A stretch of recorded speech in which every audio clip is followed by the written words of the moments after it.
So while I was in undergrad, I had the opportunity to work with kids at the Boys and Girls Club.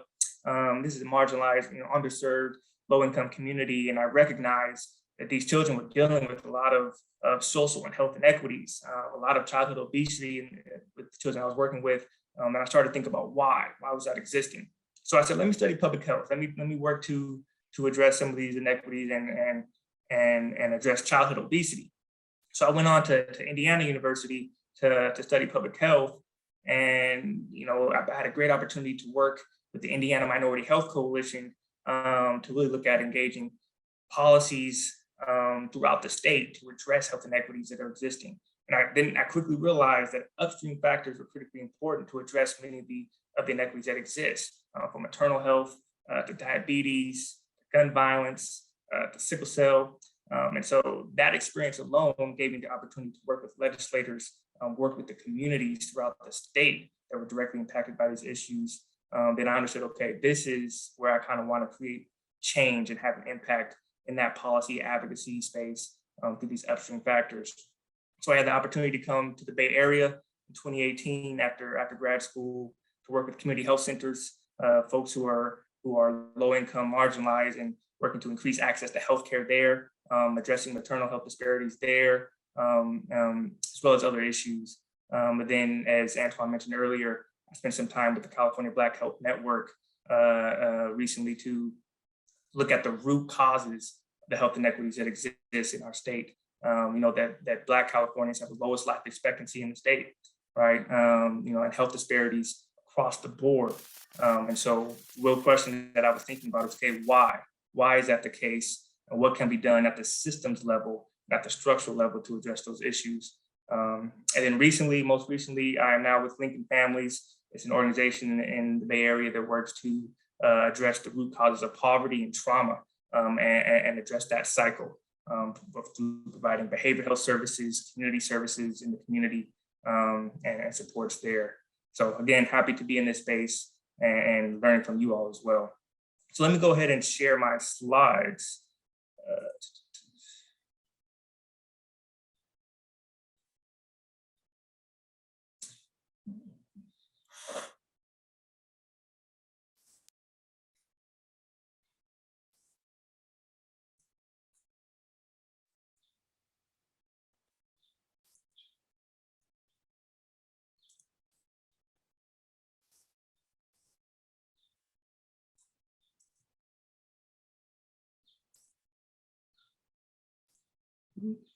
Do you all see the slide on the screen?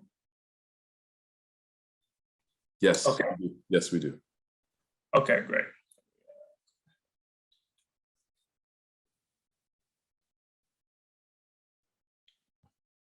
Reason it's messing up on my end.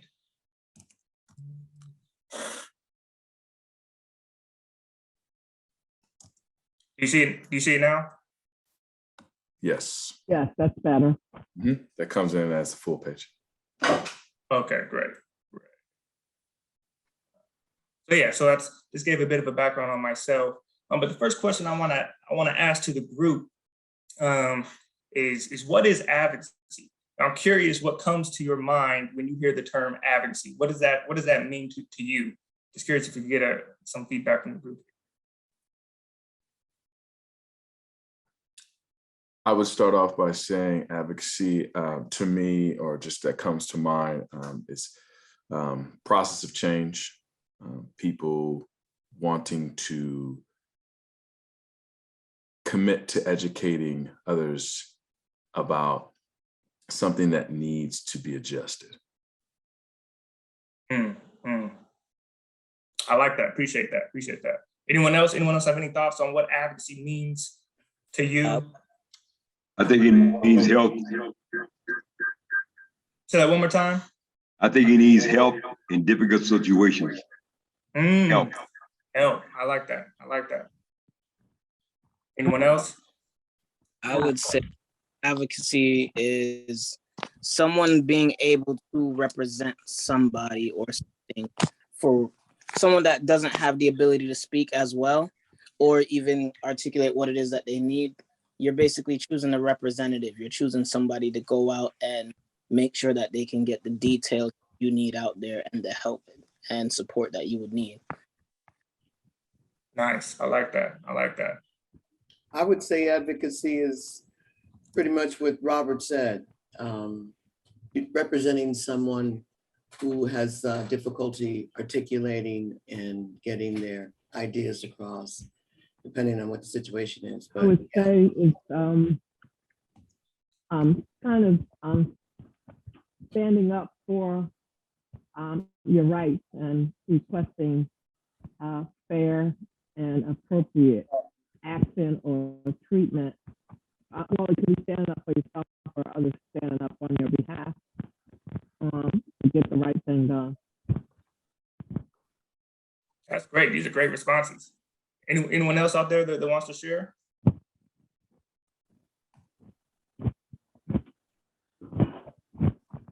Now, these are great. We'll move on. So really, you all gave great answers. I agree with all of you. And advocacy means a lot of things to a lot of different people. And to me, advocacy means taking action to create change, right? In simple terms, is an action verb, taking action to create change, whether it be for yourself, whether it be for the community, whether it be for a certain population. It also involves promoting the interests or cause of someone or a group of people.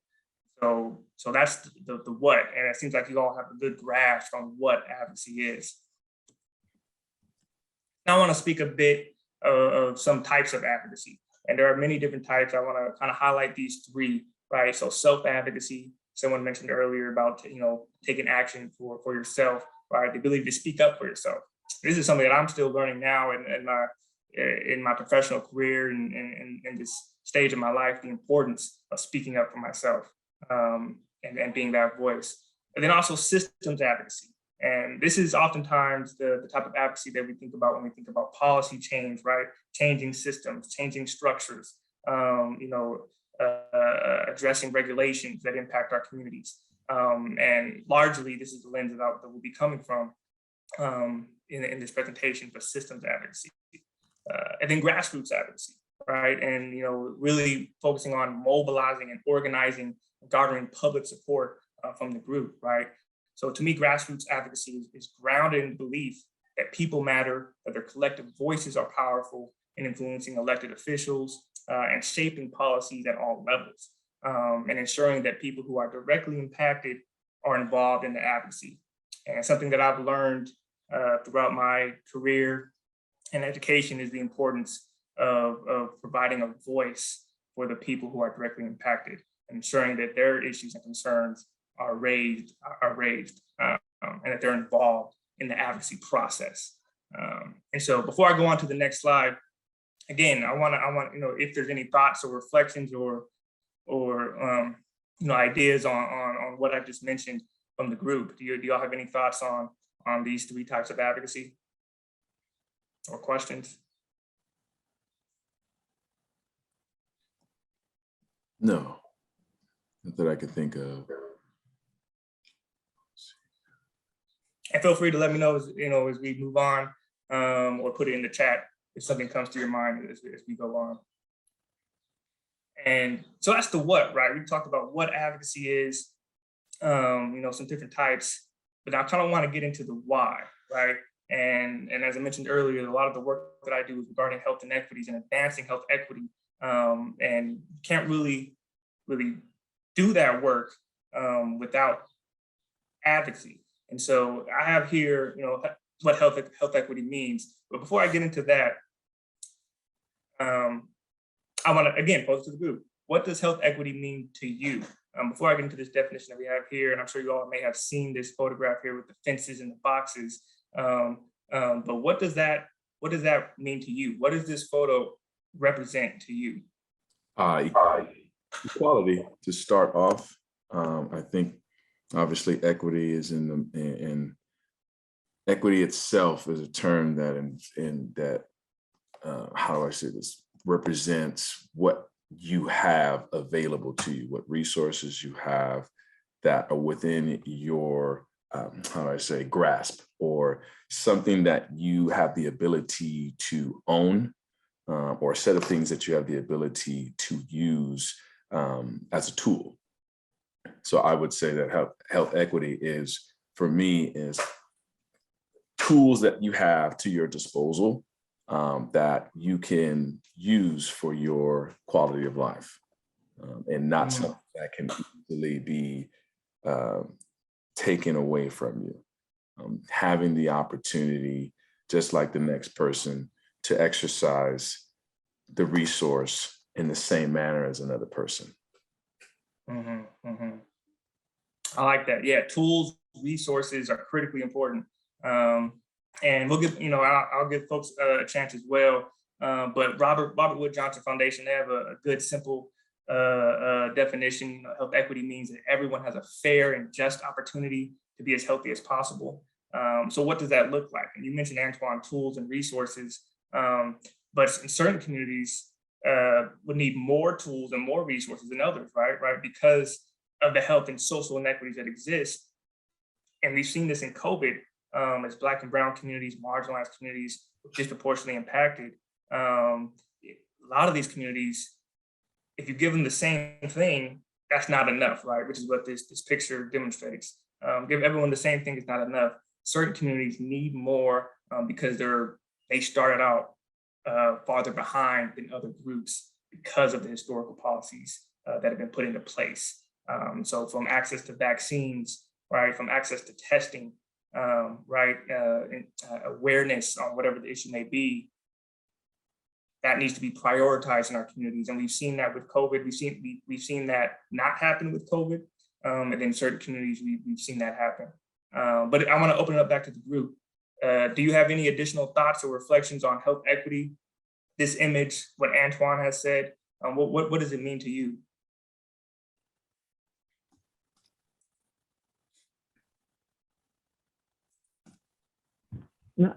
I think it's interesting that what you brought up. I thought about equity as fairness for everyone, but I never considered the aspect of, it's not a level playing field, and some people actually need more in underserved communities, more than what maybe even a prestigious community might need because they have lack in other areas. Right. And I want to give an example here on a policy or budget request and a policy that I've worked on in the past and it's still moving in California, the Health Equity and Racial Justice Fund. And so what does that look like?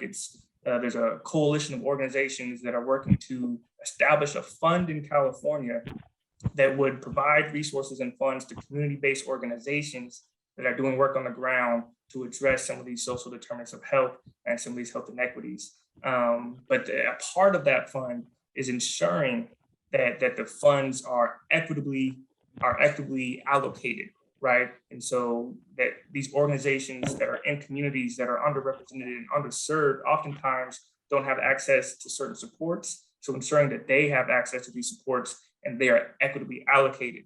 And in a big, when we talk about advocacy, a big component in the legislative process, a big component is legislation, but also our budgets.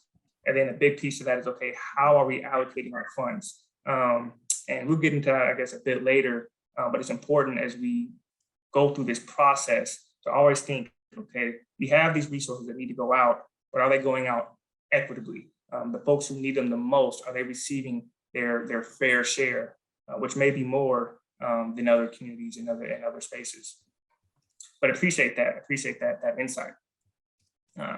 Is there any others? I don't want to let anyone feel as though they didn't get able to say what they want to say. Are there any others before we move on?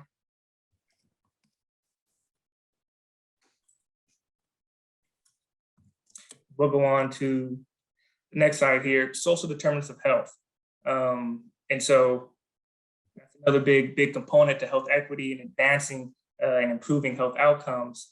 To me, that really means looking at where you live, where you work, and where you play as having an impact on our health outcomes. One statistic or one research has shown that 80% of what drives our health outcomes, it happens outside of the clinic or the four walls of the clinic. It's these social factors. drives 80% of our health outcomes. So from employment to your neighborhood to access to healthy food. And one thing that I realized throughout my career, and even now I'm seeing it even where I live, in the community that I live, if you don't have access to healthy food, right, it makes it difficult to live a healthy life, right? If what's near you is a corner store, a fast food restaurant, and you don't, and that's what's affordable to you, right? If you got to drive miles away, get on public transportation to get to a grocery store, that oftentimes is not accessible. It costs much more money, and then also it's not as accessible transportation-wise to get the healthy food. That's a significant social determinant of health. If you're living in an area where your environmental issues are, the air is poor, right? You're living near freeways, living near toxic sites. And we see this in many marginalized Black and brown communities where asthma rates are significantly high. And then you think about why. Well, think about the communities that they live in and what the air levels are like. So that's some of my thoughts on the social determinants of health. Curious if you guys have any thoughts on the social determinants of health that you want to share.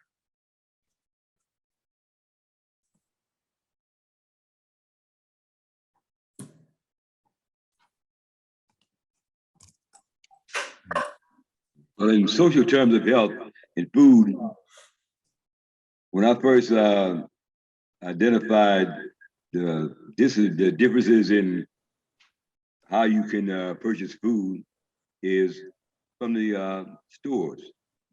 And what I found out was that I needed to go across town to get a better cut of meat, a better vegetable, or a better fruit.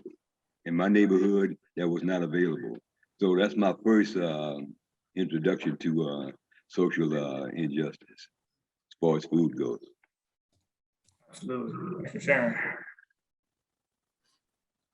Shoot, I mean, the simple fact that a city takes on, has several different districts, neighborhoods, and every single neighborhood has a different determinant plan as to how they're going to get specific resources that the city employs, is an immediate, like, how do I say this? Like, it basically tells you like where your place is. For example, my family, we live in a specific district of the city that still doesn't have like full-on fiber optics for networks, for our internet network. So like, I have a couple friends that are in different parts of town, and their internet runs on a specific amount of MPBs compared to us. And even though I may want to go with the best service provider, it's only so much in my district that the city has provided us with fiber optics to how fast my computer can actually work or my internet can actually service.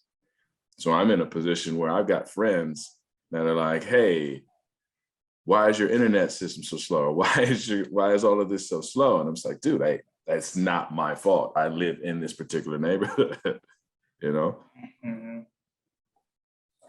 No, that's a great point. Thanks for bringing that up. Digital equity is important as well. And we've seen that particularly during the pandemic with the lack of access to broadband in certain communities. Mm-hmm. Kids are going into schools now. Everybody's using Zoom, right? Well, certain communities didn't have access to it. And so that makes us think, okay, well, where's the problem and how do we address that? So yeah, thanks for bringing that up. Anything else? Any other thoughts or reflections?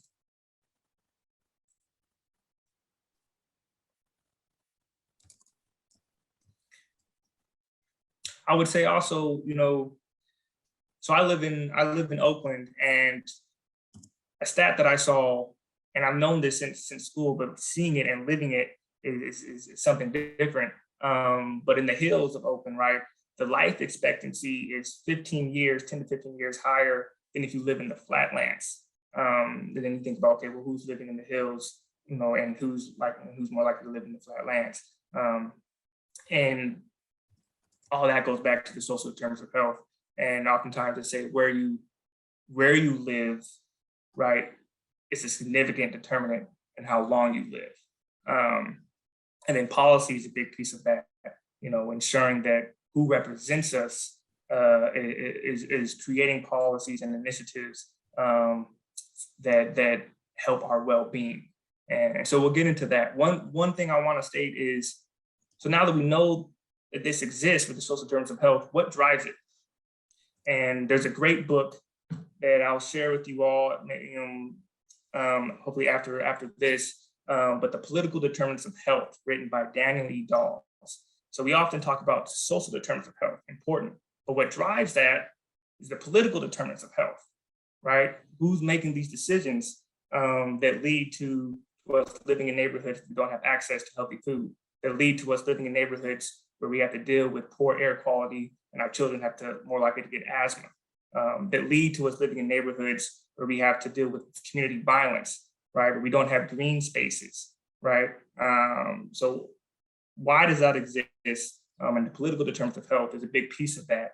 And so I want to share a video. It's about a 5-minute long video. And then after that, I'm looking to hear some of your reflections from the video and the political determinants of health. But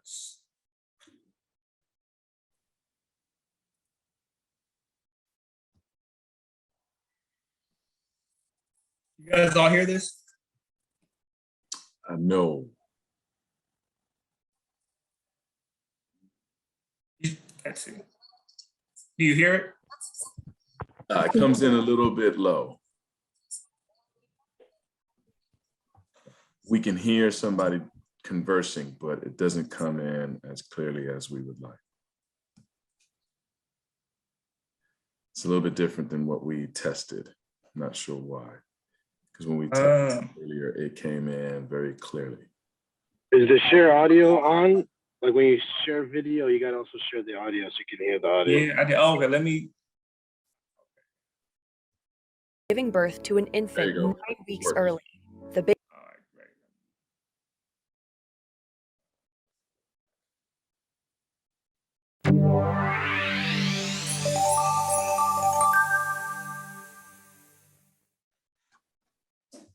To best grasp the political determinants of health, let's examine a hypothetical example that combines experiences of real people in urban and rural communities. Imagine a 19-year-old woman, we'll call her Jessica. After enduring several miscarriages, she barely survives giving birth to an infant 9 weeks early, the baby weighing only 3 pounds. Her son is placed in the neonatal intensive care unit, the blood from his umbilical cord revealing over 200 toxins. Where did the system fail Jessica and her baby? How and why did these results occur? 3 years earlier, Jessica had left her parents' house. Access to treatment for her dad's substance use disorder had been eliminated when policymakers closed 3 of the city's public community health centers to save money. Contending with his wife's lack of education, neither of Jessica's parents could secure a job with a livable wage, prompting serious and substantial mental health conditions. Jessica moved to a low-income neighborhood in the city. She never knew of the extent of how the appalling conditions of her neighborhood were politically determined. For example, determined to keep housing segregation in place, politicians expended very few resources to build sidewalks, parks, or recreational facilities. Healthcare providers refused to operate in Jessica's community due to poor reimbursement rates for Medicaid. Because they resisted creating bus routes, lawmakers dissuaded grocery stores from operating in the community, preventing residents access to fresh fruit, vegetables, and meat. Simultaneously, policymakers altered zoning laws to permit development of a dump site and a chemical plant, switching the community's water source from a clean river 10 miles away to a nearby polluted river to save money. This water was used to drink, bathe, and wash clothes. It also irrigated the lawn at Jessica's apartment building, adding to the list of pollutants and environmental hazards in her neighborhood. And because her district lacked established tenant rights, her landlord had no interest in improving unhealthy housing practices. Jessica found work as a cashier at the corner convenience store. a job with no employee benefits, including health or disability insurance. Because policymakers rejected proposals to increase minimum wage to a livable income, Jessica often substituted her employer's free snacks policy as a meal, never realizing the effect that high-fat, high-sodium food would eventually have on her or her baby's health. With local politicians striking down an effort to ban smoking in convenience stores, Jessica was constantly subjected to a barrage of secondhand smoke. And when she discovered she was pregnant, no attempt at receiving health insurance coverage was successful. Her non-ACA compliant plan denied her maternity coverage because they viewed her pregnancy as a pre-existing condition. Medicaid, the government's health insurance program for low-income families, denied her coverage for not being poor enough. After finding a ride to the free clinic, Jessica waited more than half a day to be seen by a second-rate physician, a doctor who was condescending and offensive. Realizing she could not afford to take more days off from work, she never went back. At 31 weeks, a neighbor drove Jessica to a hospital ER 20 miles away. Seeing that Jessica was experiencing excessive swelling in her face and ankles, as well as seizures, the emergency team decided to deliver her premature son immediately. Due to complications, her newborn son was sent to the neonatal intensive care unit. Once his organs were deemed mature enough, he was taken off the machines and sent home with severe cognitive defects. And in their apartment, Jessica and the baby were exposed to mildew and cockroaches, causing her son to develop respiratory problems. The landlord refused to remedy the poor conditions, telling her to move if she didn't like it there. Jessica struggled to find early childhood care and access to schools with educational assistance, healthy food options, and other resources needed to thrive. Because their school and community lacked the resources to enable Jessica's son to even barely reach his potential, he dropped out of school after entering 8th grade, just as his grandmother had done, repeating what is surely the ongoing rule of poverty. Jessica's story shows the compounding effect of political determinants over personal responsibility. No matter how reliably Jessica tried to act, structural, institutional, intrapersonal, and interpersonal obstacles stood in her way. Political determinants were pulling strings that prevented Jessica and her family from achieving optimal health and their full potential. What does this mean for all of us? What can we do to improve and mend our community's most damaged systems?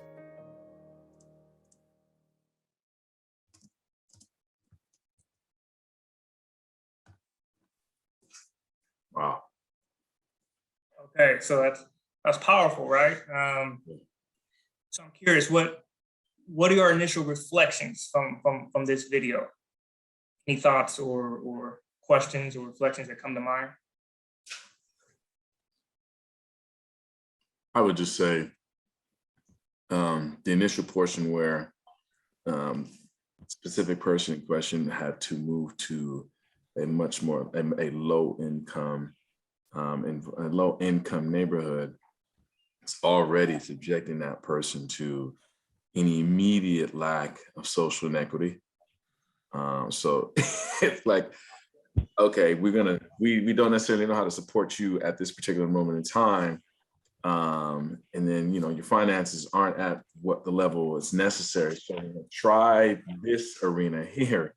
But then that just puts me in a position where not only am I losing out on an opportunity to get the best practice, I'm basically subjecting myself geographically, demographically, to be in a spot where I get less and less resource. And I'm going to be filtered into that process. It's like going into what is the program called when a child is no longer, when a parent's no longer fit, like going into a foster care. Like as soon as you get into a foster care, you have been placed into a system. As soon as you get arrested, you're in a system. As soon as you've moved yourself or you've been pushed to a specific neighborhood or environment, you have enlisted yourself in that system. And that system is meant to keep all of the social inequities upheld. Yeah, that's powerful. That's right on. And that goes back to that point about sometimes where you live significantly impacts your well-being, right, and how long you live. Any other thoughts, reflections from the group? Yeah. So the ripple effect and the chain reaction of the compounding of these inequities in all the areas of life, and how people on the outside who don't understand those factors and how they coalesce will blame the victim and further marginalize them and mistreat them. Yeah, I think the unfortunate portion is she's perpetuating the cycle. It's happening. What's happened to her parents is now happening to her and happening to her children. So she's stuck for the most part because there are no resources, there's no help, and nobody's trying to provide any of that. And, you know, she's in search of it, but unfortunately, she doesn't have the necessary finances to maintain, you know, what is necessary to live in a better environment. And it's just, you know, it's really unfortunate because the system is working against us, you know. Right. And those are great points. And the point that you made, Shirley, about oftentimes folks on the outside will blame the individual going through the issues for not taking personal responsibility. The reality is these other factors that are really contributing to the situation. Also, like another thing that coincides with this idea is, when you get into these circumstances, it's like you lose. I think society as a whole obviously works politically based. It's like politically based. A lot of the efforts that go into your area or your families or your communities are also politically driven at the same time. And with that being said, this is pushing that particular political agenda that support from you or support from us is necessary. So vote for us. We'll give you the opportunity because you have no other choice. And that's the issue that I have with a lot of these circumstances, especially living in disenfranchised neighborhoods. It's like you're not really given any choices. You have to settle for what's been about, what is what's available for you. So like, I feel like there's a real big issue with this type of environment because you're basically trying to control people in a manner that gives them no other way or no other means to think except for one way. And it always pushes a political agenda. That's powerful, yeah. And I want to touch on that a little more even now, but the power of accountability, right? And so holding policymakers, the folks that represent the individuals in these neighborhoods, in these communities, holding them accountable, right? And really to do that is ensuring that these communities have a voice, right? Do we have a voice to share what we're dealing with, engage in the civic process, and then going out and holding you accountable by voting, right? If we're not seeing a change, okay, well, let's get somebody else to do it. And oftentimes, and again, that's due to systemic issues, a lot of these communities and the folks in these communities don't have that voice, and they're locked out of that process. But are there any other thoughts or that folks want to share about this video? Looking at time here, about 10 minutes to 12. We're good. Okay, great. So let's, and again, I'll share out some more information about this book that really delves into the political determinants of health and provides specific steps on how we could really get engaged, by Daniel E. Dawes.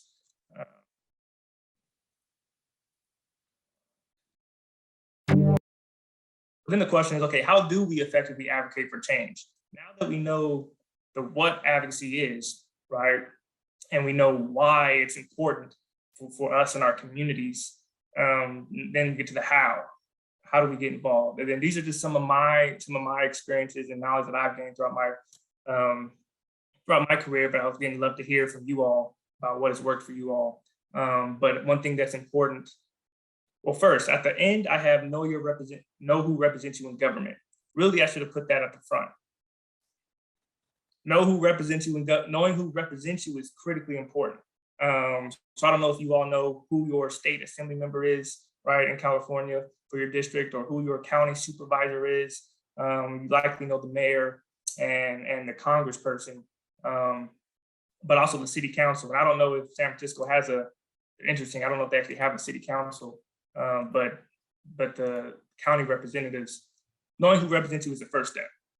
Because then once you know who represents you, you can go on and engage them and engage the community in that way. And I'll provide some information on how you can figure out if you don't know who represents you. There's a website called commoncause.org. You type in your address and it will tell you from the federal to the state to the local who represents you, and will provide all their information. So it's a great resource called Common Cause. But then utilizing data and research. So once you know who represents you, and you know what the issue is that you want to change, utilize the data and research that exists to help you move that issue forward. Oftentimes it's going to be tough to get a bill passed, to get a policy initiative passed without that research that is needed. Now, if that research isn't there, then do the work to get and gain and gather that research. So data and research is important, right? And then community engagement is critically important. And that goes back to the grassroots piece we talked about earlier, ensuring that the community has a voice, and getting them involved. And then strong, diverse coalition, right? So multiple stakeholders, multiple folks who are impacted, and having that diverse coalition will go a long way in moving forward a policy initiative. And also educating and engaging policymakers. And a big piece of advocacy that I learned is education. And to speak to sickle cell, when I was in Indiana, one of my first experiences in advocacy and policy advocacy was Sickle Cell Disease Advocacy Day at the state legislature. And the whole purpose was to bring awareness and educate state legislators on what sickle cell was. Many of them don't know what it is, right? That's not their background. That's not their experience. They may not know. So you have to educate them. You have to tell them. So that's a big piece. And you can do that through town halls, right? Even this right here, bringing folk together to a Zoom session, having a town hall, having discussions to first bring awareness and educate folks. Then I have utilizing social media, because in this day and age, that is really important. Oftentimes, particularly the younger generation, that's where they get most or a lot of their information.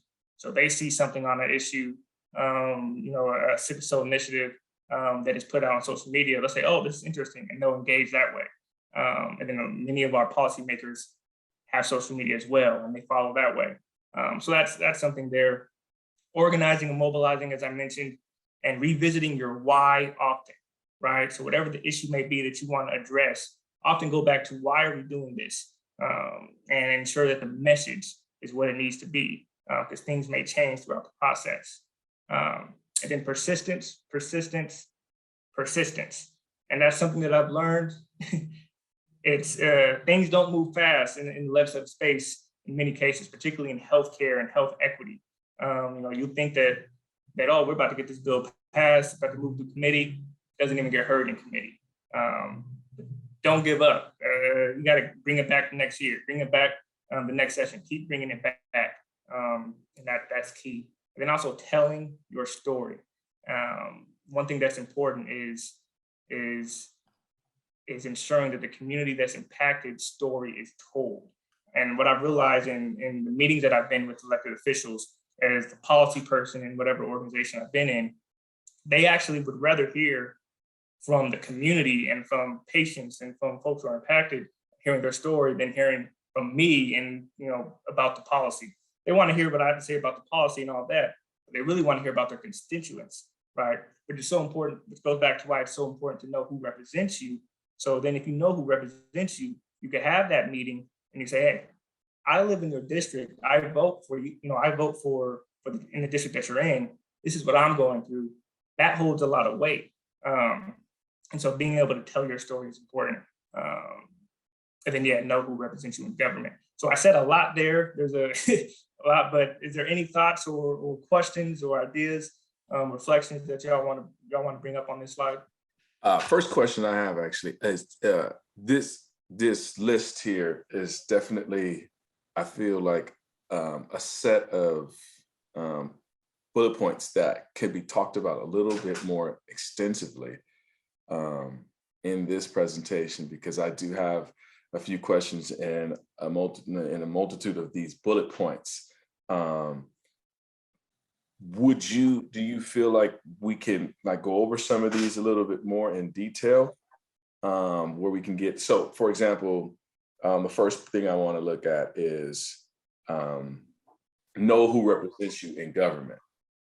I don't think anybody pays attention to that. And that's the reason why like half the people that get their ballots, we just got our San Francisco ballots.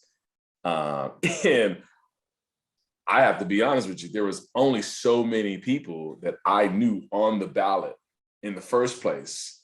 So you want me to vote for a controller, vote for a city councilman, this, that, and the other.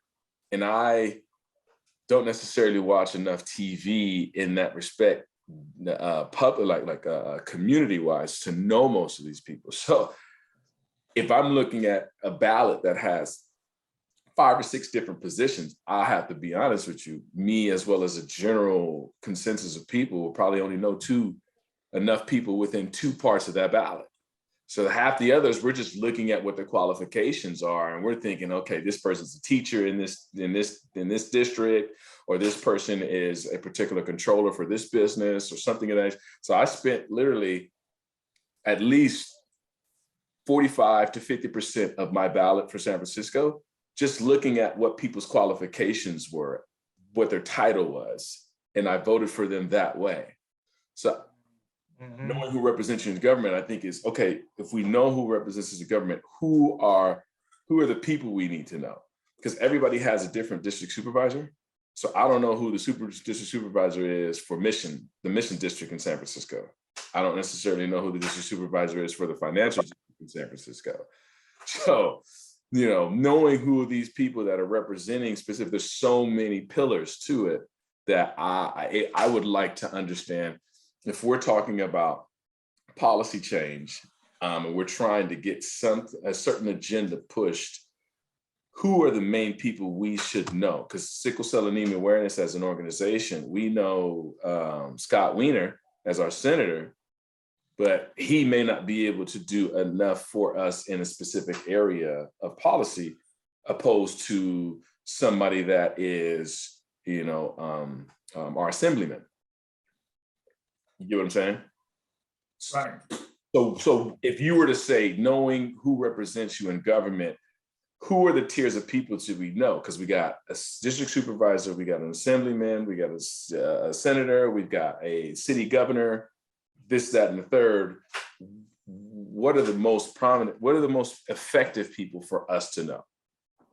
Well, I would say individually and organizationally, it's important to know everyone who represents you at each level of government, right?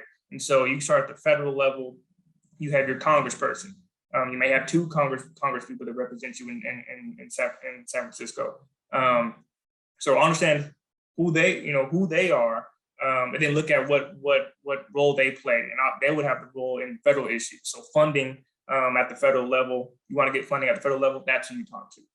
You talk to your congressperson or your state or your California senator. But then you got the state level, and you mentioned these state senators. You got Senator Wiener. Then you got your assembly member, and I'm not sure exactly who the assembly member is in your district. Actually, someone was just elected, Matt Haney, who was just elected to the state. So that's a good person to connect with. And then you have your local level. You have your county supervisors, know who represents you there. And then again, I don't know if San Francisco has a city council. Do they have a city council? Yes, we do have city council. Okay, yeah, so just know who your city council member is, and all of that. But and then outside of that, so I want to know everyone who represents you at each level of government, and then understand the role that they play at that level of government. Understand what positions they hold. So as you mentioned earlier, I believe Senator Wiener is on the health committee. So look and see, okay, is my representative on the health committee? He has control over some issues regarding health. That's who you want to know. Or is he on the human services committee? Understand the committees that they're on and the roles that they play. But so as an organization, that's first. Who represents me? What roles do they play? But then individually, what's an easy way to find that out? And so as I mentioned earlier, and I'll send out, and I maybe put in the chat, Common Cause. Oops.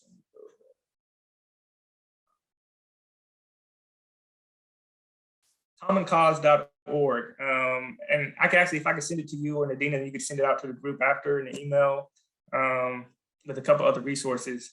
But it's a link where you click that, you put in your address, it will tell you who represents you at each level of government. Now, once you know who represents you, you go to their website and you learn everything about them, right? You learn their background. The website will tell you the committees they're on. It will tell you the bills they're looking at. And then you could get on their listserv. I would highly encourage all of you to get on each listserv, email listserv that your representative have, and they all have one. Once you get on that, you'll get all their emails. And that's really it. And if you want, you can set up a time to meet with them, meet with their staff. Staff are very reachable and they're actually important. Even if you don't meet with the member themselves, meeting with the staff is important and effective. Any other questions on that piece? Oh, I do want to go back. So you mentioned also about when you're voting, right? And so you have elections coming up and you get the ballot and you're saying, okay, this is my first time reading about these people.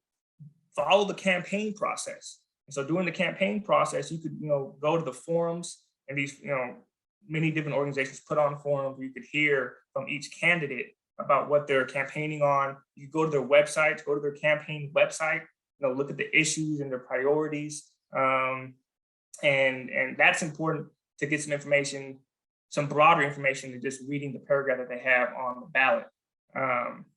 And so that involves knowing, okay, when is an election coming up? When is the campaign process? But that's all. If that's all. Once you follow along and you get those emails, engage in the space, you'll know these certain things. Exactly. It's and not to necessarily, because obviously we're coming to the intermission portion, but I mean, we talk about the idea between health and equity, or health equity, and we also talk about advocate. And we go through a lot of the people that are on here and we ask what their opinion is or their thoughts on. Everybody has something different, and if 6 or 7 people speak and each ideology is different or each answer is different, now we're looking at 6 different options for us, or avenues for us to try to go directionally. And I feel like that's one of the things that creates most of the issues with our health, with our inequities, or with the idea of equity. Not everybody has the ability to search every single option and understand all those options that could effectively create this advocacy of change. And that's where I feel like it's important for us to make sure, and that's what we try to do in this respect, is how can we create an environment where somebody doesn't have to go through 50 different channels just to get to that light at the end of the tunnel. I mean, that's what a lot of our clients deal with. They go, if they don't necessarily have a direct person that they can go to when they have crises, they got to go to ER. Once they go to ER, Now they're in a position where they're waiting behind 10 to 11 other people possibly that went there before them, and they're hoping that they get the right person to help them navigate. So I feel like it's important through these processes that we have a much more simpler way to help somebody understand the resource that they can possibly gain that can put them in the right direction, opposed to several different directions that they can go down. Does that make sense? Like you say, organize and mobilize. We organize and mobilize, okay, but does that organize and mobilize, that mean we need one leader? And do we need several, or do we need several different branches of people to corral all the masses? You know, that's where effective advocacy starts to get watered down. You know, I feel like from, you know, looking at another bullet point on the slide, you know, it's community engagement, like community engagement. So in community engagement, like, how do I find out what's the best way for me to reach my community? Do I just go door to door to everybody in the community and get shut out? Or is there a trusted resource or department in my district or neighborhood that can help get me in, you know, a meeting and say, hey, look, these are to the point things that are going to help you get something out to the entire community so that people know what's going on. Because like you said, I didn't even realize that I knew there was election coming, but I didn't know the date of it. So do I go to like a community center and get the agenda that they have on there? And do they even have that agenda? Does that make sense? Like, I'm not making it too complicated, but if we're talking about what we're discussing now in this presentation and a lot of the information that you have for us, how do we simplify some of these channels? What can we do to do that? So let's take community engagement, because that also involves us understanding what's happening in the community for us to be able to engage our education. What do you suggest in community engagement that's going to, places to go, things to do in order to effectively start community engagement from a personal or business aspect? Do you have an idea? Yeah, so you said a lot there, and I think a lot of good points and questions. So I think a big piece to all of this is coalition building, and I could have put that on here. You can put that a part of community engagement, but getting out of our silos, building coalitions. That oftentimes you need that to get initiatives across the line. But in regards to what's happening in our communities, okay, well, who's doing work in our community? Which organizations are doing work in our community? How do we come together and support each other's work?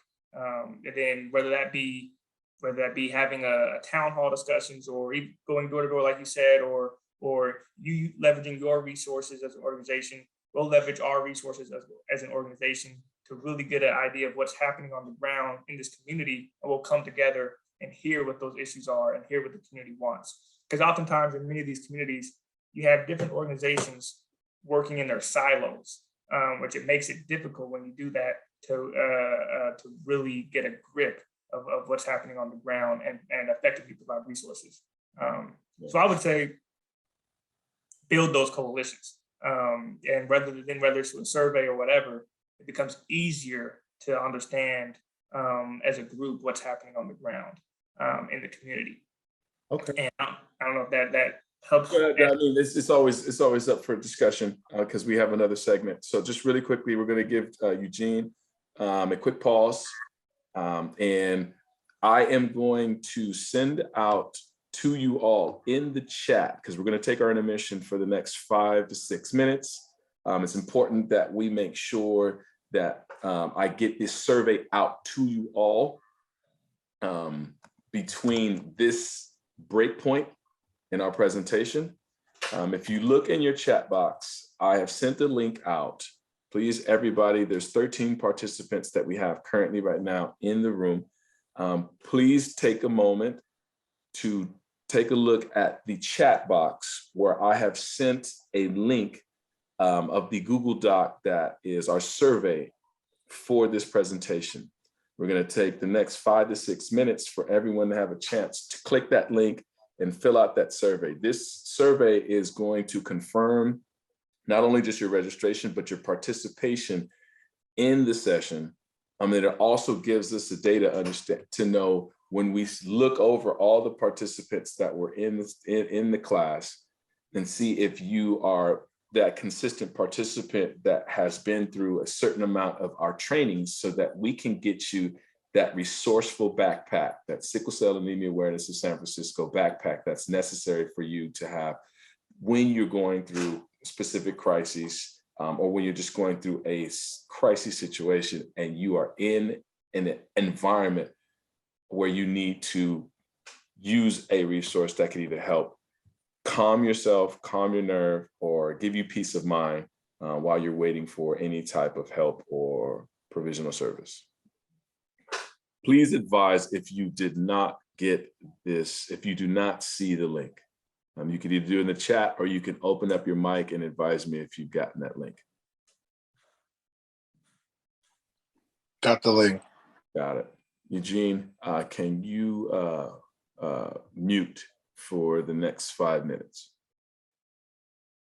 Sure thing.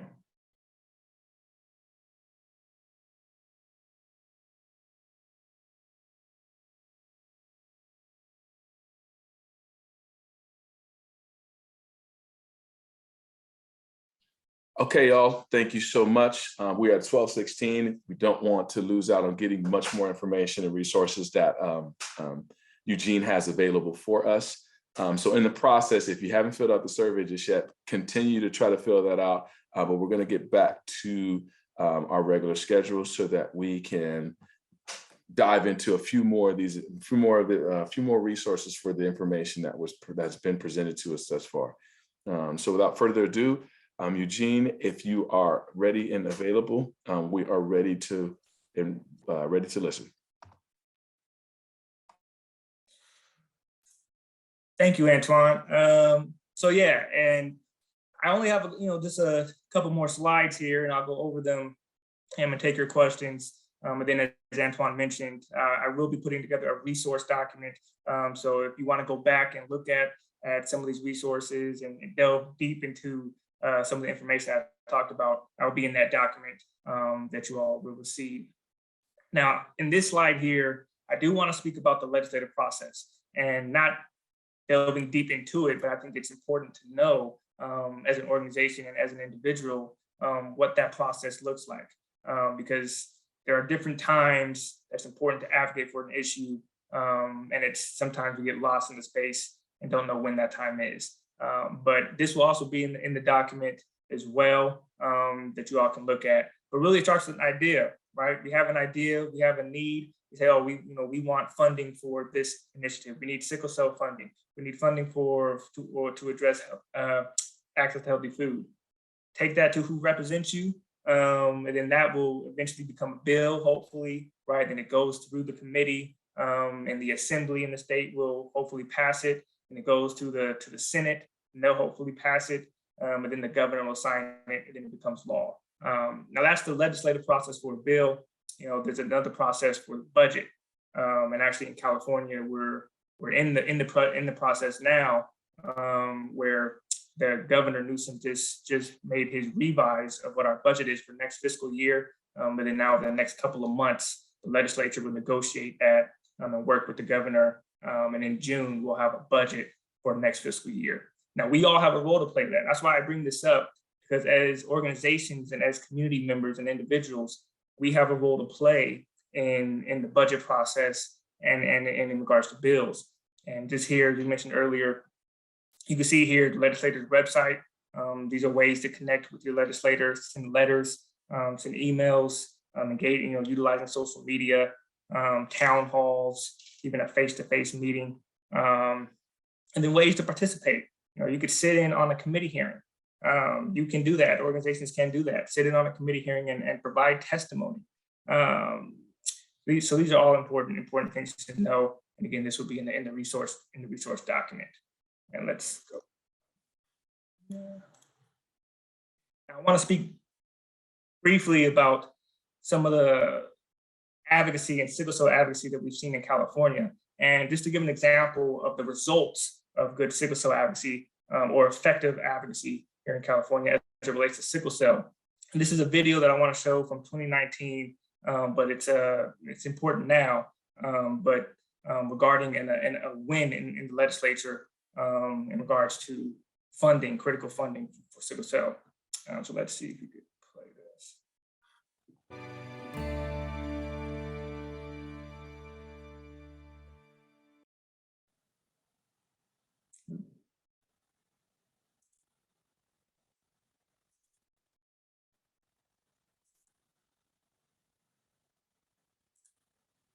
Hey family, this is your Assembly Member Mike Gibson, here to provide an update on the life-saving work we are doing here in the state's capital. This year, I've asked for $15 million in our state's budget to create 7 centers of excellence throughout California that will specialize in providing health care to sickle cell disease patients.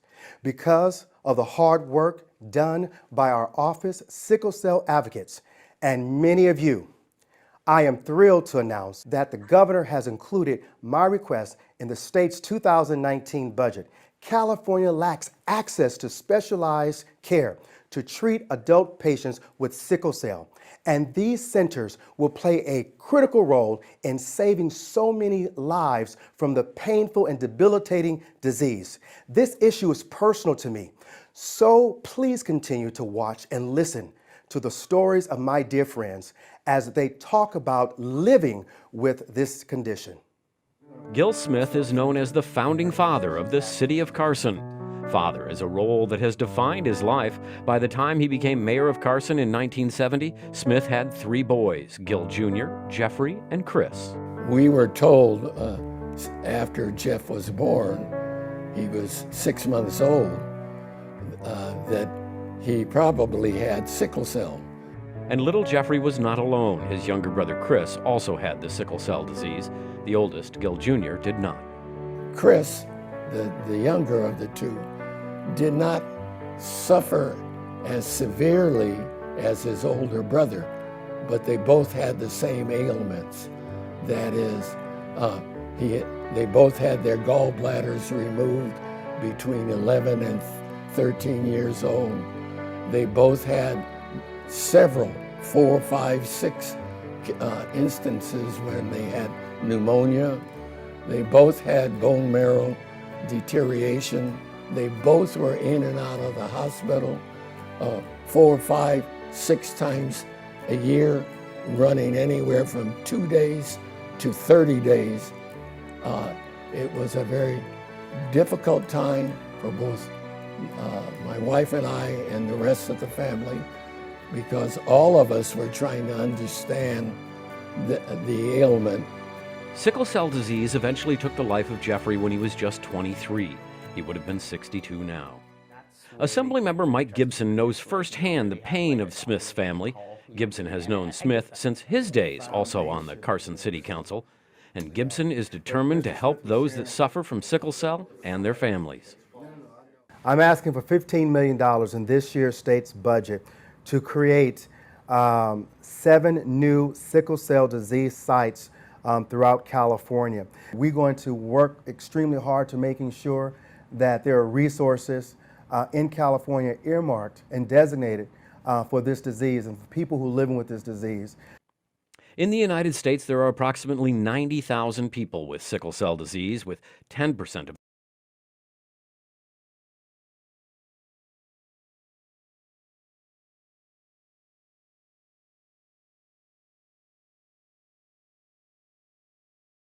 these clumps.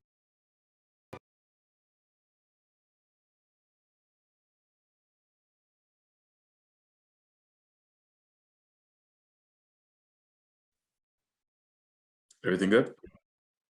Everything good. Do you all see the slide now? Yes.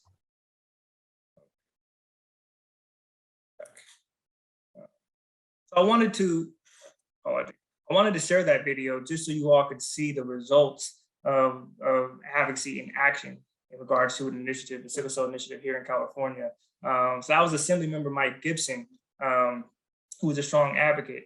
And another thing that I would have added in one of the last slides is to empower and create advocates within the legislature or among elected officials. Once you build those relationships, it's important to then have the opportunity to create advocates, because then you could have leaders in that space to do something like this. And so that's something to think about moving forward, is creating and empowering advocates within the legislature or with the county supervisor's office or in the federal government. But I do want to have some discussion with you all regarding some advocacy strategies that you may have incorporated in your work and in your career that could be helpful for the group. And then if there's time, you could also go back to look at some of the bullet points that Antoine mentioned earlier and discuss further those. But the information and resources will be provided, as I mentioned earlier, in that space. So are there any strategies or reflections or ideas that you all could share to the group, that you want to share with the group in regards to what has worked for you all, and then maybe what I missed in my presentation?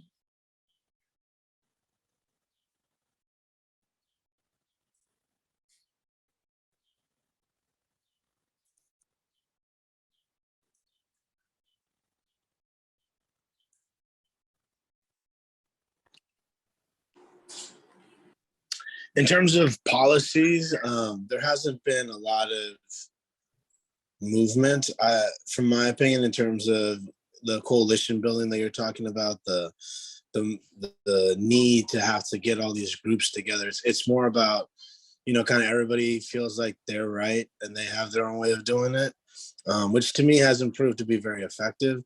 And you find it in all, nonprofits, profits, like everybody just kind of is doing their own thing.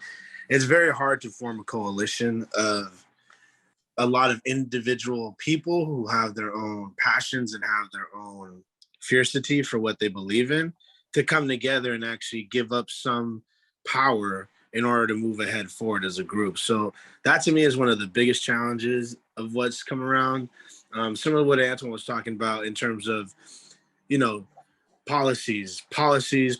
And your video even showed it, like, the first video, not this video, but the video before, where the pregnant lady, Jessica, I think her name was, there's so much red tape, there's so much bureaucracy that you have to go through just to get a simple checkup.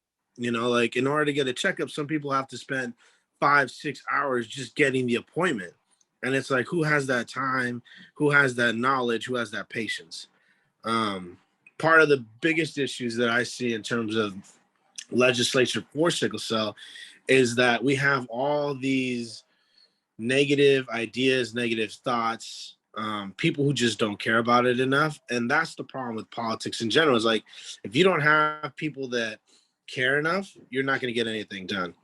And especially if that group is small, we need to be able to get like a bigger group of people together in order to push forward on an idea, because that's the only way that something like sickle cell will move forward. Because again, sadly, not enough people think that it affects them, so then they don't care about it. There's other legislations for other things going because other people feel like it affects them directly.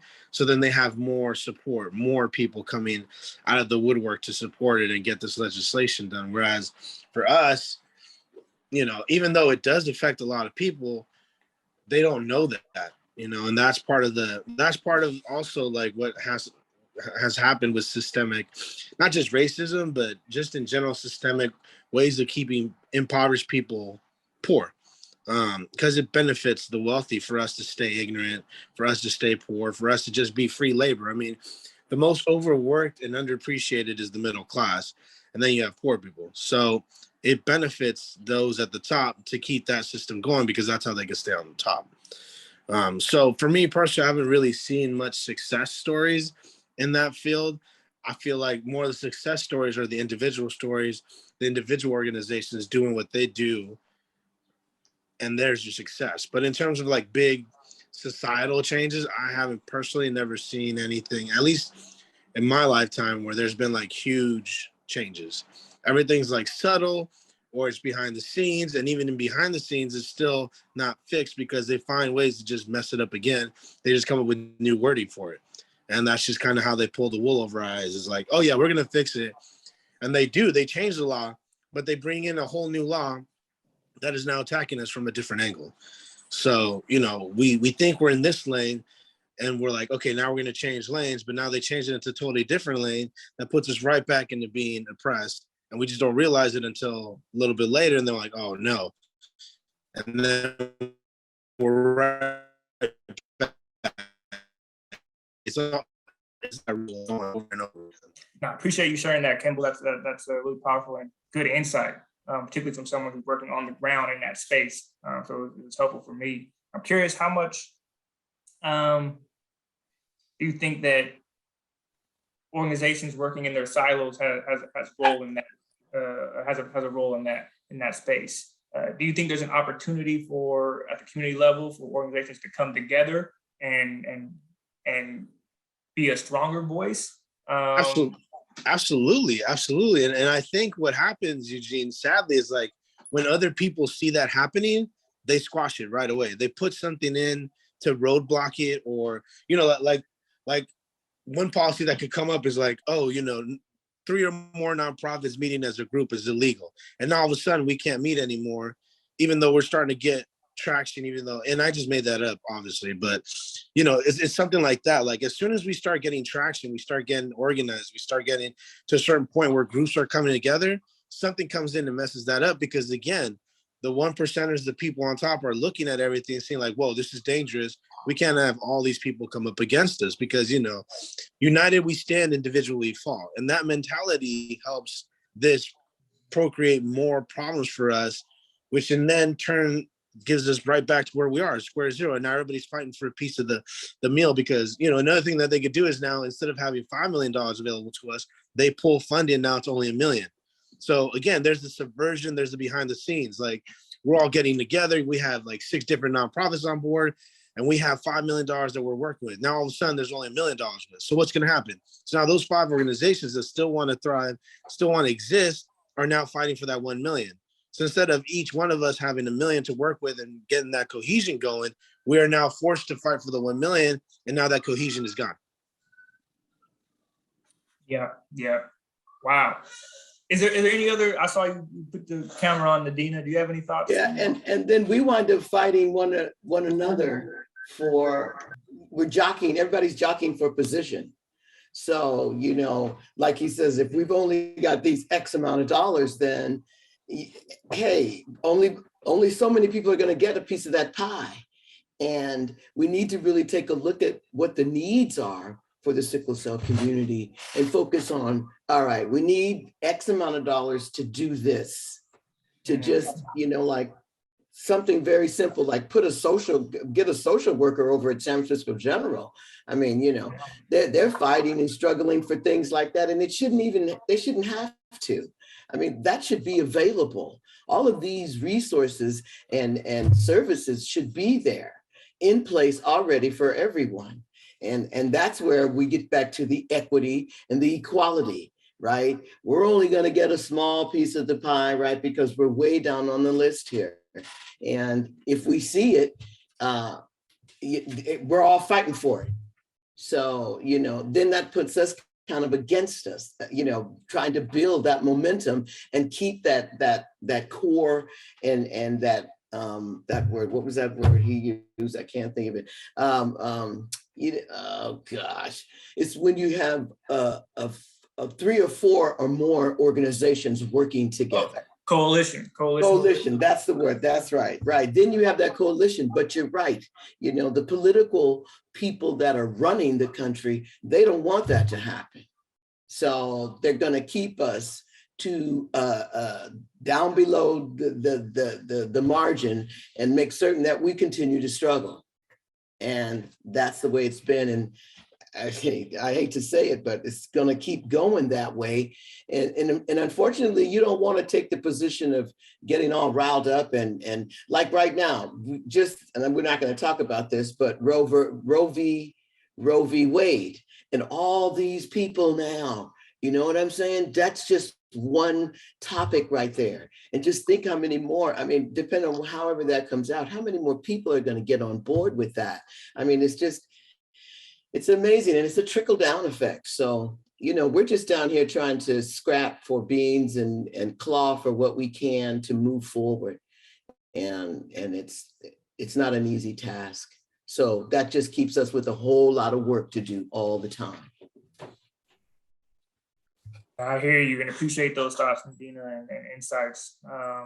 To me, to break up this divide and conquer that's going on, you have to have a common goal. The common goal can't be money, but the common goal has to be policy changes in regards to how sickle cell patients are treated health-wise. Got to have that common goal, and that's what seems to be the hardest thing to get to. All these organizations having one common goal that we can get together on. Great point. Yeah. And I think, oh, go ahead, Antoine. Go ahead. I was just going to say that I feel like there is this, you know, in the former slide that you had, you used the phrase or the terms persistence, persistence, persistence. I think with that being said, a lot of the goal setting that we create for ourselves in this particular market needs to stay persistent, meaning, you know, people didn't just die before us to give us the opportunity to vote, only to not necessarily be progressive with how we vote. That is an everlasting change that goes with our civilization. We have to continuously be persistent with voting, learning more about why we vote, learning more about who we're voting for, being educated in those areas. So, you know, with the genre that we're in the strategies, it's figuring out how we can continuously educate more and produce change, even though it's going to happen very slowly. You talked about it, you know, government moves very slowly about everything. They possibly have a certain agenda, but you can't just, you know, work at picking and prying at them for a year and then think that since it hasn't happened in a year, day after day, week after week. So I think just in terms of our strategy, that hasn't been working is because we don't have enough people that are committed themselves to everyday work, every week work. It's some people will go for a couple months, others will go for a couple years. Some people will get fed up, and then all of a sudden we're just upset about too many things to where we fight rather than we collaborate. So finding a way to create more persistent advocates, more persistent fighters for this cause is something that as an organization for sickle cell, we have to continuously push that agenda to keep finding more and more of those people that are willing to fight every day, claw every day, just like us, so that we have more people that can create a voice for ourselves. You talked about it being collaborative, having a coalition. You know, organizations, we want them to join us, but we have to make sure that individuals have the same framework as an organization. If we can get an individual, that just means that we're creating a better mass of people that are going to be able to speak to those organizations to help partner with us. Does that make sense? Yeah, that's great. Yeah. Great insights. Appreciate it. Yeah, you made the point. It's oftentimes we fight rather than collaborate, but how do we switch that? We go much farther together than we can by ourselves. That's something I've learned. You want to go fast, go by yourself. You want to go far, go together. Kristen, you have something you want to say?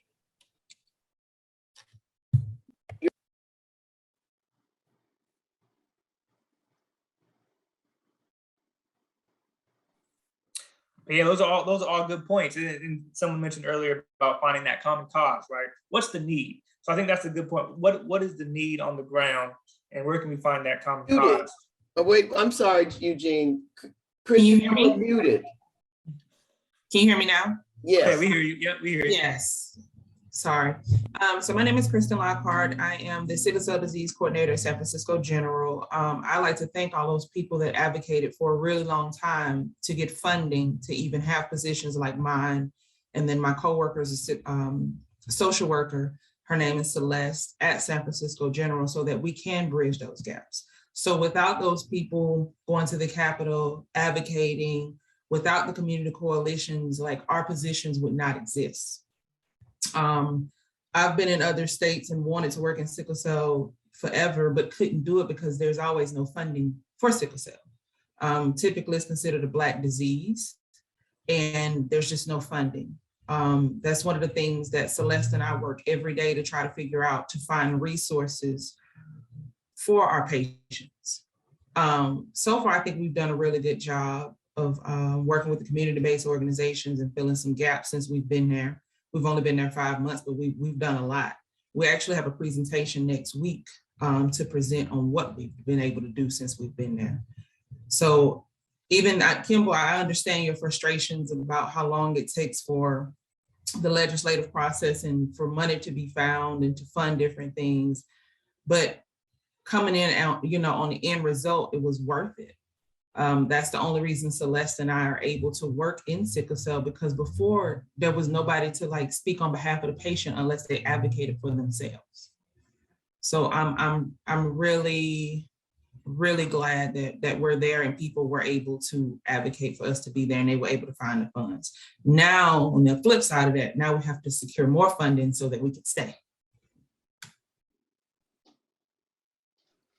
No, that's a good point. And it's not to say that it doesn't work. It's just to say that, you should have been around a long time ago. Like we didn't have to wait this long for it to happen. And, that's what I'm saying. Like, that's what's, we see a problem, we should be able to fix it. Like as a society, as a government, as a forward thinking country that everybody says the US is, why does it take us 17 years to get someone like a Kristen on board to help out the community that really needs your help now? You know what I'm saying? So that's the issue. And you're right, Kristen, like there is progress as long as there is enough of an effort and energy. But again, as soon as that effort and energy goes away, it's done. And now you just mentioned it, like now on the flip side, now we got to secure more funding. So now we got to keep fighting, even though we fought so hard to get there. Right. It's like, now we got to keep it going. It's like, at what point are we going to be left to actually do the work instead of having to focus on doing the work and keeping our positions available? You know what I mean? Yeah. I think that's just kind of, it's sad, but that's just kind of how it is when you're working with grant funded projects. Half of your job is like literally doing the work, and then the other half is like trying to figure out where your next money's coming from to keep going. It's sad, but I know we've done a really good job. So I think the progress will show that, and the funding will continue. This is not my first community-based organization I've worked with. I worked with a nonprofit before, and it was always just, where can we find money? Where can we find money?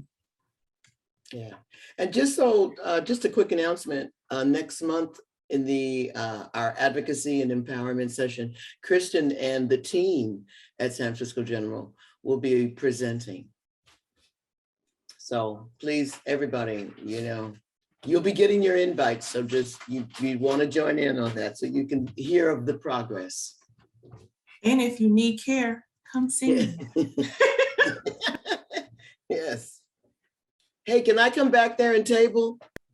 Yeah, I was just typing you a message. So okay. I'm not sure what they're doing with the lobby area that you were in before, but it's still taken up by registration. And it's cold outside. Okay. Y'all in California, ain't no cold out there. Okay. And it's cold outside. Don't let him fool you. Like, that wind is howling a lot of days, and it is cold. It is. So right now, I've asked, but right now the lobby area on both sides, they still have registration there. Okay, thank you. But I do, what I did, I have all of your, the community-based organizations literally in the room where we provide clinic. All of your posters and anything that you have going on in the community are in the room, and we reference them whenever patients come for care. Cool. So say like this advocacy thing today and the one for next month, I'll print out the flyer and put it in there, and so they can log on and see it as well. Thank you. And we also have a sickle cell community board. So, if you ever come back to clinic or have a reason to come to clinic, we have a sickle cell news board. And so there's educational materials and community-based organizational things on the board as well. Great, great. Thank you. I'm sorry, Eugene, I didn't mean to take up your time. So I have a question. And like as we segue back to Eugene. So we talked about earlier, when Eugene was advising us on some of his background professionally, and him working with the California Black Health Network. You spent a lot of time in that area advocating for this organization to get more notoriety, and making sure that people understood that they were available for education. We're in that same boat with these training webinars and so forth. What are certain tips that you figured out on how we can engage more of the community to revise or advise them about, and really motivate them to want to get this education, or want to get education about specific resource or organization that is in their own district or in their own community that they can take advantage of? Like, what are some tactics that you figure are advocates for this social cause? Yeah, appreciate it. I would say you guys are doing a lot of it right now. But from my experience with California Black Health Network, when I came on, we were really in that space of trying to grow our recognition with the legislature, but also with the community. But so first thing I did when I came on was, okay, let me set up a meeting with each member of the Black Caucus, right? Each member of the health committee. Tell them the issues that are impacting our community throughout the state. And that's the education piece and the awareness piece. And then a part of that, we had town halls on different issues that the community was invited to share their concerns, but also learn what we're doing, but also for us to learn what we need to do.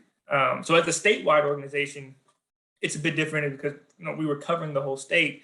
It was more of a grass middle advocacy, right? Whereas as a local organization like yourself, you can really delve into that grassroots in the community. And so, like I said earlier, that coalition piece is so important. And building relationships with folks that you may not already be connected with, and then growing relationships with folks that you may already be connected with, but there's opportunities for growth. So that's just some tactics examples I would give, where you guys are closer to the ground, right? I say you have a lot of power being in the community already, but then also leveraging your resources with state organizations, right? And so a big thing is capacity. And so a lot of these CBOs that are doing work on the ground may not have the capacity to do statewide policy or even local policy. So it's important to leverage the resources that exist, whether it be with the California Black Health Network or other health organizations that could do that policy advocacy on your behalf. That's really why that's the reason why they exist, is to do that work. Nadina, if you could help out with this as well.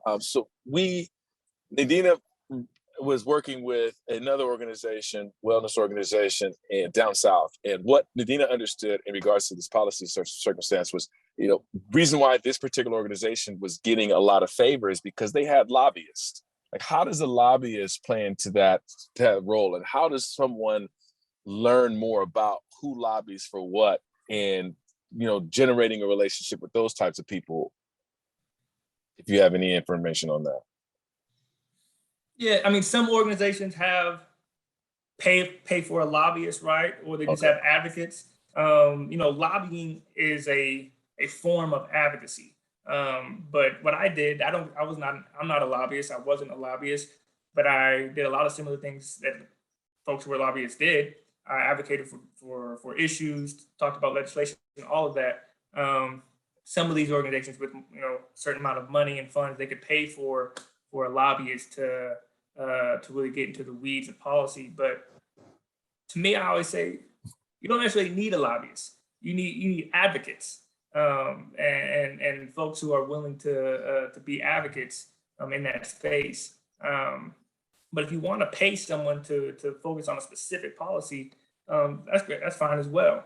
But that's also something to think about. And I'll say this for nonprofits, there's only a certain amount of lobbying that you can do, right? It's a question that I used to always get and I have to always think about to keep your tax exempt status. You have to be careful with the amount of direct lobbying you are doing. But you could do as much advocacy as you want. In one of your slides, you mentioned something about, utilizing data research, also utilizing social media. That to me is also something that could help with the individual. When we're trying to give like individuals a blueprint on how to start a way to create change. What would you suggest could be like starting points for advocates or clients that want to, do more for themselves outside of just being or just receiving support, but being that pillar of support? Like, is there like a blueprint that you could give to our viewers, to the people that are clients, an idea of how starting points that they can use, are starting points to getting to these relationships, like certain community centers, libraries to do research, things like that? Like, what would you say are the 2 to 3, maybe 4 ways for people to start, doing these things and effectively advocating with social media or with research? Well, yeah, I mean, so, I would say first what the issue is, right? Understand what cause you want to address, what you're passionate about, where do you want to, what is it that you want to advocate for or against? And then do research on who's actively doing work in that space. That's a simple, Google search. Understand, I guess, the lay of the land. Who's doing this work in this space, in this community? And once you find that out, how can I support, right? How can I engage and support these groups and these people? And if there are gaps, if there is nobody doing any work in this space, nothing working on that, who do I need to talk to get that going? And then that goes back to understanding, who represents you in government, but then understanding what organizations are doing work in the community that you're in. But then in regards to social media, once you find out, okay, this organization is doing this, follow them on social media, and nowadays you could share out their policy advocacy, their posts, whatever, share that out. If they're not posting anything, connect with them, have a conversation about, the need, and maybe they'll start doing it. Or even post your own information. But I think the big piece is the start is, okay, what's happening now? And then where can I support?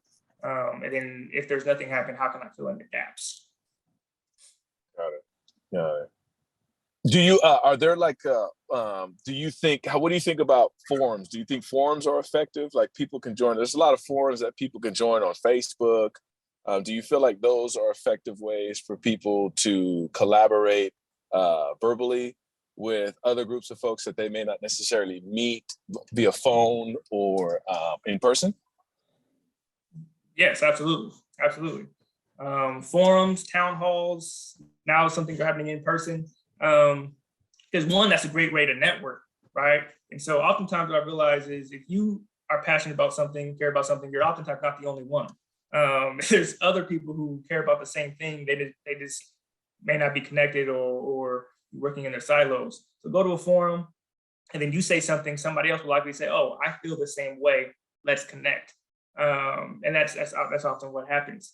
Even hosting your own forum. If you want to partner with other folks, say, okay, we're hosting this forum, this discussion on how we can move forward advocacy on this issue in our community, and reach out to folks and ask them to be a part of the discussion. Reach out to the community. But yeah, I would definitely say those forums are important.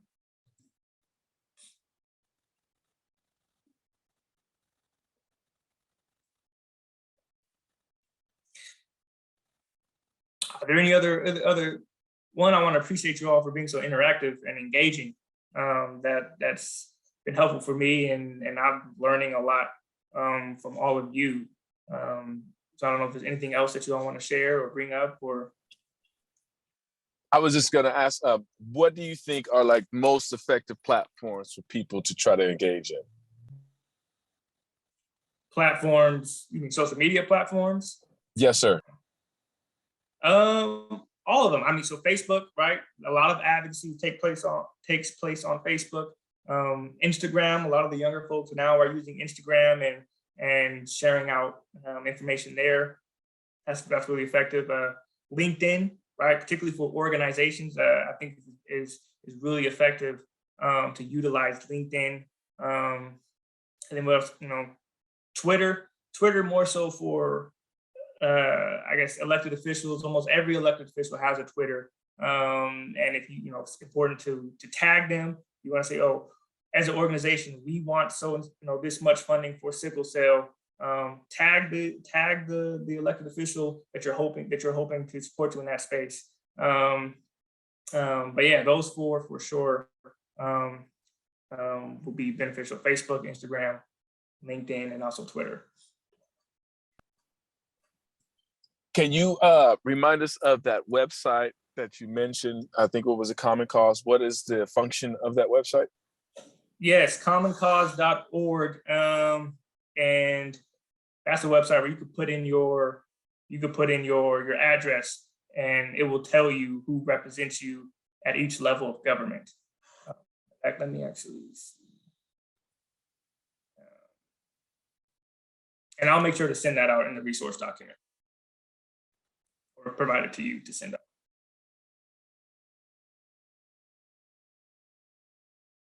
Again, I want to highlight the importance of, once you do that, though, to follow up with those folks and go to their website, right? Jump on their listservs. It's pretty easy to get on their listserv, their email list, and then just follow what they're doing. And then once you do that, you can hold them accountable. And I think that's a big piece to everything that we've talked about here, is holding them accountable. That's really how we're going to see change.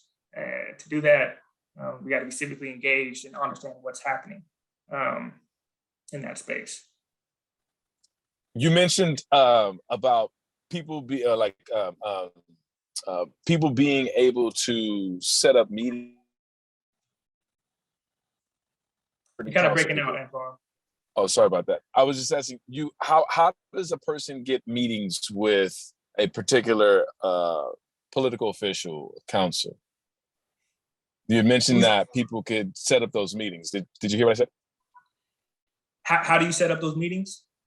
Yeah, like how would somebody go about finding a way to get a meet with you? Because you talked about how, political personnel has to listen to, it's important for them to understand what their community is saying. Mm-hmm. And you mentioned that folks in the community can get, meetings with these types of political officials, mm-hmm, to discuss certain agendas that they may be. How does a person do that? A great first step would be to call, right? And so you go on their website, and there's a number to the office for each selected official. They typically have a district office, and if it's a state official, they have a state office as well in Sacramento. If you're in the community, I would call the district office. Say, I'm so-and-so. I'm a member. I'm a constituent of so-and-so's district, and I have an issue with this. I have thoughts about this, and I would love to talk with the office of this elected official. And they'll likely work to set up a time to have that meeting likely with the staff person, or possibly the member themselves. Or you can send an email. You can find their email on the website as well. Just, right, hello, I'm a so-and-so. State that you're a member of their district, that you're a constituent. They're much more likely to listen if you're a constituent, and tell them that you would like to set up a time to meet with the office. And they'll likely get back to you and if they don't, follow up. But yeah, call or email are the best options. Last question that I have, I think we might have gone over this in a past presentation this year, but policy, how is a policy drafted, and who can help that? and how, as a constituent, can you push that policy to get drafted? Yeah, so a policy just starts from an idea, right? And so again, that comes from calling the legislator's office and say, I have this idea. I don't know if this is a policy already. If it is, they'll say, oh, this is already a policy. If not, let them know you want to see a policy created based off of this idea, and their team will work on it. They have a policy staff person that will work on a draft. They will work on a draft if the member wants to move forward with that. And in the process, then the process starts of moving through committee and getting the committee members to vote yes, and then getting the whole assembly to vote yes. But then that's when these coalitions are so important, because it's much easier to get a bill passed or funding request passed with a strong, diverse coalition, is what I've learned from my experience. But yeah, it starts with the idea. Let the member know your idea. Let them know that you, as a constituent, you would like to see this as a policy, and we as an organization, as a coalition, would like to see this as a policy. And they'll likely look at, okay, if this doesn't exist, they'll draft something up. Their team will draft something up. But I would say though, come with a strong coalition, right? Come with the group of folks who all want to see a bill or initiative passed. They'll listen to that much more than just even though an individual person is powerful, but it's much more powerful when you have a strong coalition.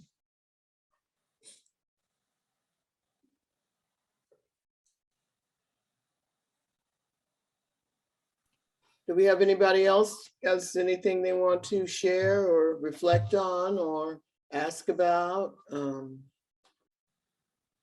This has been a great webinar, and I really appreciate all of that fantastic information, very valuable information, Eugene, that we could use because you really took the time to break it down.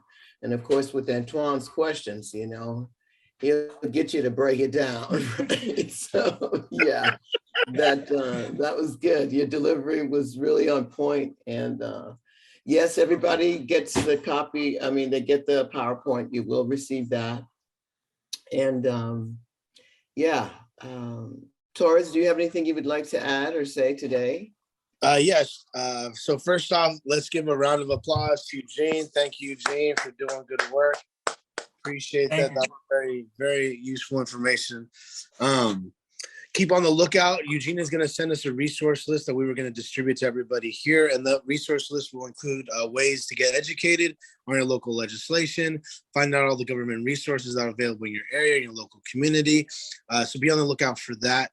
The second piece I want you all to know is that if you attend 3 of these AP trainings, you are eligible to receive a backpack from us. And that backpack, we call it the resource backpack.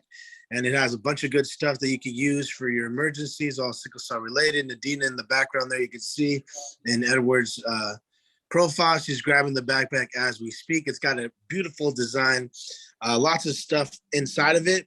And be on the lookout for a video that we're actually gonna shoot to show you how to use the backpack and what's inside the backpack. So it's a very useful tool. It's yours free after attending 3 of these AEP sessions. Also keep in mind that we are starting and going to introduce our brand new Excel channel hosted by me, yours truly, Kimball Torres. And in that channel, we'll kind of go over what Eugene was saying in terms of resource development. Our first series is resources with Yolande Hunt. And what we're actually going to be doing is teach you how to go through one sickle cell resource. So we're going to take one program that's dedicated to helping sickle cell patients, and we're going to teach you from step 1 all the way to step 8 how to get through all the process. And since Yolande is a healthcare worker, she actually knows the in and outs of it, and she can direct you on how to do it step by step. So that series is going to be super interesting. It's about 6 episodes that we've produced so far. Be on the lookout for that. And then also, let's make sure that we mark our calendars for next month, June, the 2nd Saturday. Remember, these AEP sessions are every 2nd Saturday of every month up until, is it August, Nadine, or September this year? I forget. But I think it's August. August, there you go. So August, that's where that'll be our last AEP session. But again, next up, we have Kristen Lockhart and the general SF staff on board. So be on the lookout for that. That should be super interesting, super fun. We heard her talk here today. So I look forward to that presentation as well. Any other closing remarks by anybody else here who would like to go ahead and voice either their appreciation for Eugene or anything that's on their mind? You have 2 minutes. The floor is yours for anybody.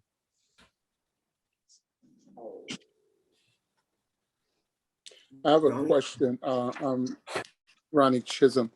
I appreciate all that I've heard. This is my first time being able to join one of these sessions, and it's very informative and gives me a lot of excitement that there is hope for the future for those suffering with sickle cell.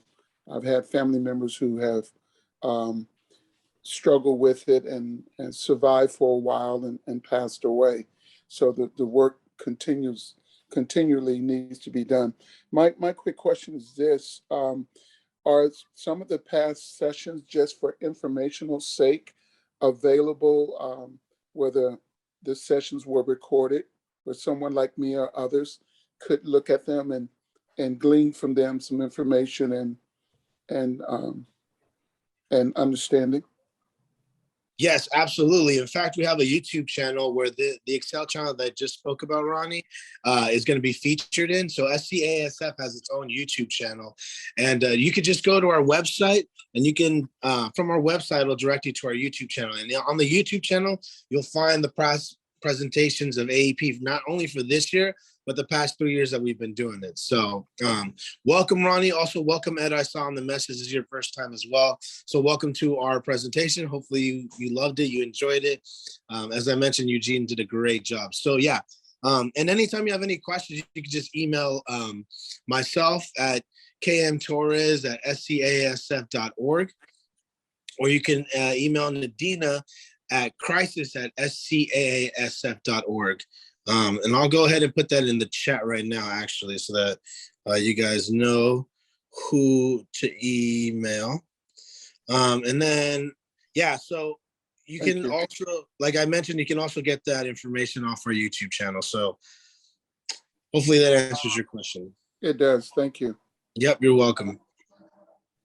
And thanks again, Ronnie, for joining. Etta, it's nice to see you, and we hope to see you again in our future webinars. Yeah, so I have so many conflicts in terms of meetings. I'm always trying to get to you and your group, Nadina, and I appreciate your diligence in doing such fantastic work. And all of you. Thank you, sir. I appreciate that. Thank you. And thank you again, Eugene. You have a great rest of the weekend. And if there's nothing else, we're gonna say bye-bye. Adios, sayonara. Have a beautiful day. Thank you, everybody, for attending. Thank you, everyone. I appreciate it. You're very welcome.